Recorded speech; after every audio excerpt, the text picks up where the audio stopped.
बच्चों, आज मैं आपको आपके पाठ्य पुस्तक की पहली कविता जग के सृजनहार प्रभु पढ़ा रही हूँ। इसके रचयिता राम नरेश त्रिपाठी हैं। कविता कुछ इस तरह से है। जब बहुत सुबह चिड़िया उठकर कुछ गीत खुशी के गाती है, कलियां दरवाजे खोल खोल जब झुरमुट से मुस्काती है, खुशबू की लहरें जब घर से बाहर आ दौड़ लगाती है, हे जग के सृजनहार प्रभु तब याद तुम्हारी आती है। जब छमछम बूंदें गिरती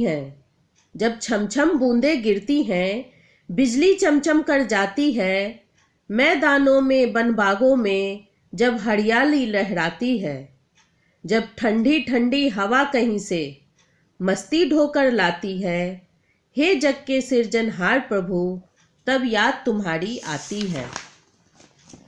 चुपचाप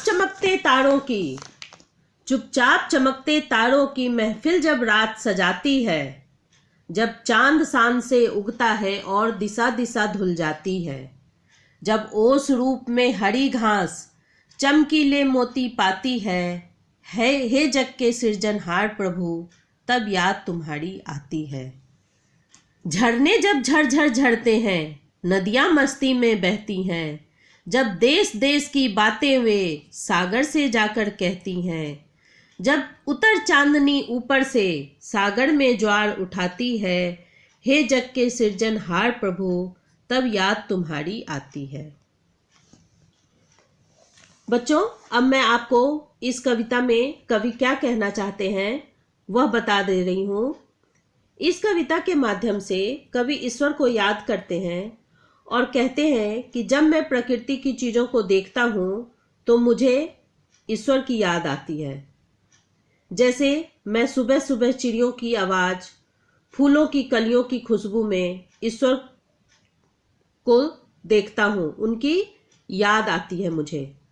कवि कहते हैं कि बारिश की बूंदों में, मैदानों, बाग बगीचों और ठंडी ठंडी हवा, हर चीज को देखकर मुझे ईश्वर की याद आती है।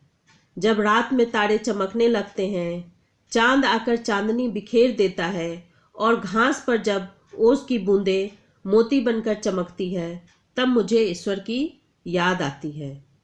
जब झरने, नदियाँ और सागर बहते हैं, तब हे प्रभु मुझे आपकी याद आती है। आपने ही संसार में सब चीज़ों का सृजन किया है, उसे आपने ही बनाया है।